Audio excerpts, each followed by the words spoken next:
अस्सलामुअलैकुम। उम्मीद है आप सब खैरियत से होंगे। आज मैं आपके साथ अपनी बुक्स की कलेक्शन शेयर करने जा रही हूँ, जो कि मैं आम रूटीन में पढ़ती हूँ। बड़ी हेल्प मिलती है इन बुक्स के साथ। तो सबसे पहले ये कुरान पाक है। इसके ऊपर भी एक इसी कलर का मैंने जो है ना गिलाफ सिया हुआ है और बहुत ही खूबसूरत है। ये तर्जमे के लिए मैं यूज़ करती हूँ इसे, और इसमें बहुत ही खूबसूरत फ़ॉन्ट्स हैं।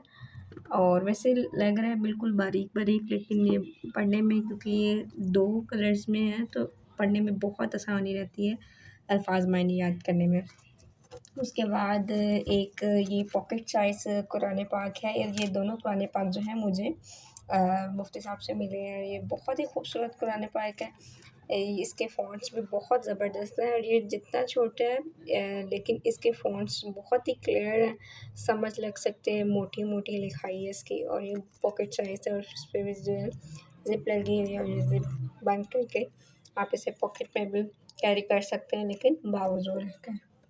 उसके बाद एक तफ़सीर की, क्योंकि जो तफ़सीर पढ़ते हैं उन्हें पता है तफ़सीर का जो कोर्स होता है ये तकरीबन 4 या 5 किताबों पर मुश्तमिल होता है। ये 5 किताबों पर है, तो मेरे पास अभी फ़िलहाल पहली किताब है जो कि हम पढ़ रहे हैं। ये 2.5 साल का कोर्स होता है, 5 किताबों पर मुश्तमिल होता है। अभी पहली जो बुक है ये मैंने खुद परचेज़ की है। और आगे ये है इस्लाम की बुनियादी बातें, हिस्सा अव्वल जो है, इसमें भी बहुत अच्छी इन्फॉर्मेशन जो है मिल जाती है। और ये जो मदनी कायदा होते हैं ना, उनकी तरफ से ये होती है। तो ये बुक भी बहुत ही इन्फॉर्मेटिव होती है। इसमें बहुत कुछ बातें बहुत अच्छी हैं। और फिर ये कुछ सिपारे हैं जो कि अगर कुरान पाक जो है वो पूरा पकड़ना मुश्किल हो, तो फिर सिपारों से भी मैं पढ़ लेती हूँ। ये वही इस्लाम की बुनियादी बातें, ये वही किताब है दोबारा, ये 6ठा सिपारा है। और ये अब इसकी जो है न्यू जिल्द आई है, इस्लाम की बुनियादी बातें, और ये बड़ी ज़बरदस्त है। और इसमें कुछ नातें वगैरह और कुछ बुनियादी जो बातें होती हैं, बेसिक्स जो हैं सिखाने के लिए बच्चों के लिए, ये चीज़ जो है आई है। और आलिमा का जो पहला साल होता है उसमें ये बुक्स पढ़ाई जाती हैं, अत-तरीक़तुल असरिया। और ये मैंने कोर्स किया था जब पहला, अब तो मेरा ख़्याल 1 साल से भी काफ़ी ऊपर का टाइम हो गया। उसमें फिर ये नूरानी कायदा भी साथ होता है, क्योंकि वो तरतील पढ़ाई जाती है, तजवीद पढ़ाई जाती है, तो फिर इस पे प्रैक्टिस की जाती है। और ये बाजी की तरफ से वैसे मिल गया था। इल्मुल सरफ़ है, और ये बड़ी खपा देने वाली किताब है। फिर इल्मुल नहव होती है। ये दोनों ज़रा सी मुश्किल होती हैं किताबें। और इसके अलावा भी बहुत सारी किताबें हैं। आलिमा का जो पहला साल होता है उसमें सफ़ातुल मसादर जो है, ये एक किताब है, ये लास्ट पर लगाई जाती है। यानी कि जब तैयारी हो जाती है सारी रिवीजन के वक़्त, फिर ये जो है एक मुफ्ती साहब ही पढ़ाते हैं। बाज़ मदारिस में शायद बाजियाँ भी पढ़ाती हों। तो इससे जो है सीगे याद करना और बाब वगैरह याद करना बहुत आसान हो जाते हैं। और फिर ये इल्मुल सरफ़ जो है, ये आखिरी यानी दूसरा हिस्सा होता है, ये भी पढ़नी होती है।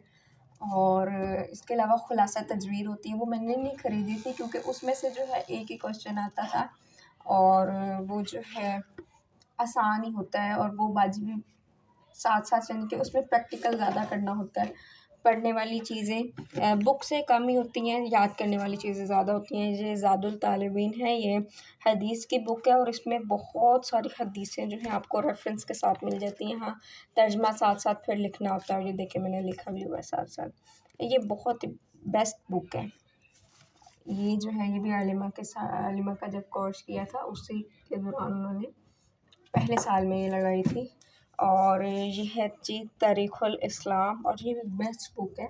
अगर आपको इस्लाम की तारीख़ पढ़ने में जो है आप शौकीन हैं, तो आप ये बुक जो है यूज़ कर सकते हैं, पढ़ सकते हैं, रीड कर सकते हैं। बेहतरीन किताब है तालीमुल इस्लाम। इसमें भी जो है बहुत नॉलेज मिल जाती है, ये भी बेहतरीन है। और फिर अरबी का मुअल्लिम, ये भी जो है आलिमा का जो पहला साल होता है उसी में लगाई जाती है। इसके अलावा ये सारी किताबें होती हैं, अरबी का मुअल्लिम, अत-तरीक़तुल असरिया, इल्मुल नहव, इल्मुल सरफ़, और सफ़ातुल मसादिर, इल्मुल सर्फ़ जो है, आखरीन, ये सारी बुक्स होती हैं और एक से पारा लगाया जाता है और 30th पारा होता है।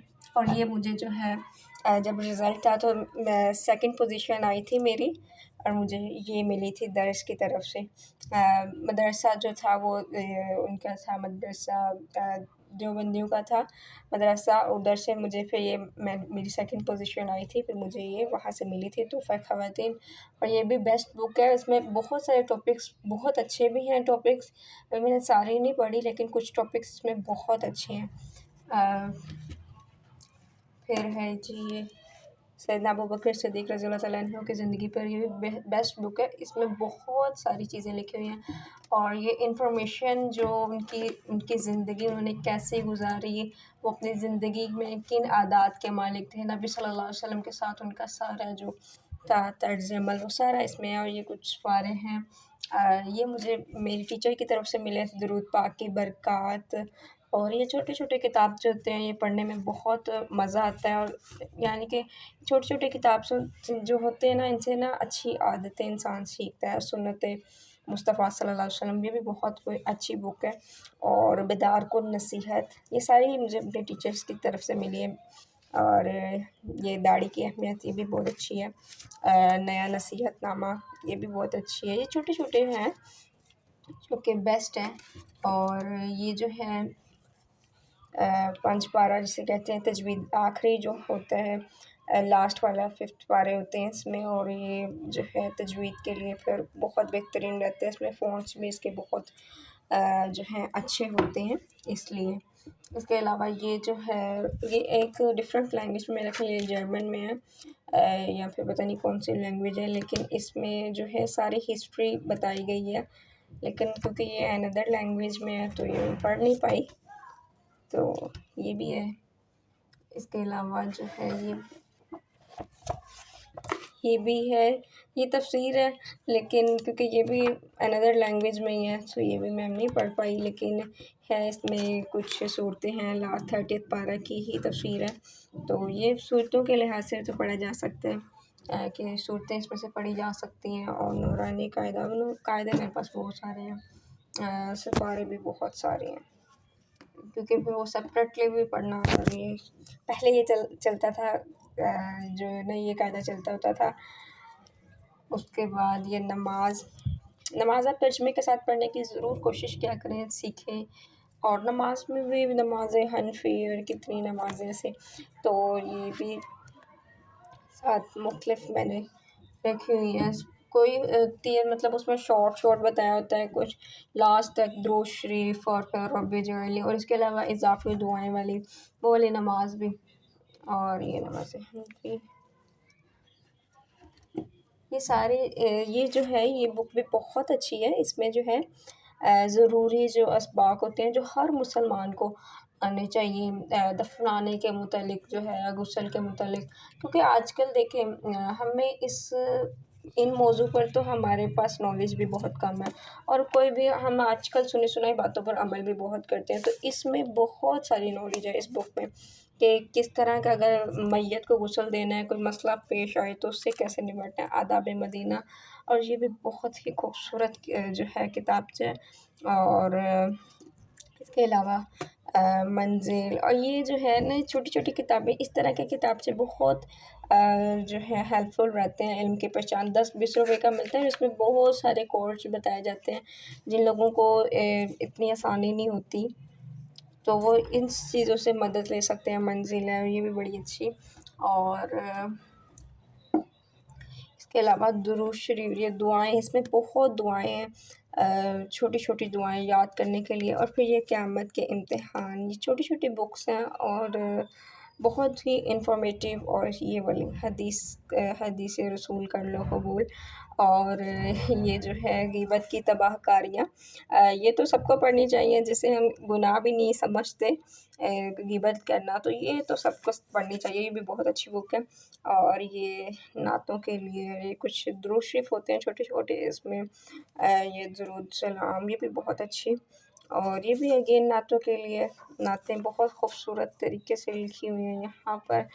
और फिर हाज़िरी नमाज़, ये सारी चीज़ें जो हैं ये पाई जाती हैं। फिर गुस्ल का तरीका ये भी मुझे ना मेरे टीचर से ही मिला और ये भी बहुत अच्छी मतलब रहती है। गुस्ल करने का तरीका जो सारा लिखा होता है, ये हमें बेसिक्स ही नहीं पता इस्लाम के, तो ये बेटा होता है ऐसा, ये भी बहुत ही अच्छी है बुक। और इसमें जो है खाने पीने की चीज़ों के बारे में भी लिखा हुआ है कि कौन सी चीज़ जो फ़ायदा देती है, नुकसान देती है, ये सारी ये भी इंफॉर्मेशन है इसमें ना, छोटे बच्चों के लिए ये होती हैं बुक्स। और ये इस्लामिक तैयारी की बुक, क्योंकि ये बहुत ही अच्छी बुक है। मुझे तो इस्लामिक तैयारी की जो 10th की बुक है ना वो बेस्ट है। इसमें क्योंकि वाक़यात इतने खूबसूरत तरीके से लिखे हैं, इतने खूबसूरत तरीके से बयान किए गए हैं कि उसलूब बयान जो है वो बहुत ही बेहतरीन है। और ये मैंने आज तक साथ रखी है, लेकिन मैट्रिक को भी मेरा ख़्याल कोई 5 साल जो शायद इससे 9th को भी इतना टाइम तो हो ही गया होगा, तो मैंने तब से लेकर अब तक रखी हुई है साथ। इसमें हदीसें, बेहतरीन हदीसें हैं और बहुत ही अच्छे तरीके से सारा कुछ बयान किया गया। ये मेरी बुक्स की कलेक्शन थी छोटी सी, और उम्मीद है आपको पसंद आई होगी। आप बुक्स पढ़ा करें, बजाय अपना टाइम जो है आप फालतू एक्टिविटीज़ पर लगाएं। तो ऐसी आप चीज़ें अपनी ज़िंदगी में शामिल करें जो आपको एक बेहतरीन इंसान बनाएं, आप दीन के साथ जुड़ें। और ऐसे भी हमें ज़रूरत है दीन सीखने की, ना ही हम परफ़ेक्ट हैं, किसी भी तरह से हम परफ़ेक्ट नहीं हैं, तो हमें सीखने की ज़रूरत है। तो आप अपनी ज़िंदगी में भी कुछ बुक्स ऐसी शामिल करें जो आपकी ज़िंदगी को तब्दील कर दें। और अगर आपके पास टाइम है तो आप तर्जुमा तफ़सीर ज़रूर करें, ज़रूर करें। ज़िंदगी बदल जाती है इंसान की। और जब कम से कम अगर आप 1 साल पहला कलमा का लगा लेते हैं ना, तो फिर आपको बहुत आसानी रहती है। उसमें बस 30th पारा ही होता है और वो बहुत ही आसान है। 30th पारा तो बिल्कुल भी मुश्किल नहीं है, उसकी तफ़सीर भी बहुत आसान है। अब जब आप करेंगे तो इंशाअल्लाह ताला आपके लिए भी अल्लाह ताला आसानियाँ पैदा करेंगे। तो उम्मीद है आज का आपको व्लॉग अच्छा लगा होगा। मेरा फ़र्स्ट व्लॉग था, तो तब तक के लिए मुझे दुआ में याद रखिएगा। इजाज़त दीजिए, अल्लाह हाफ़िज़।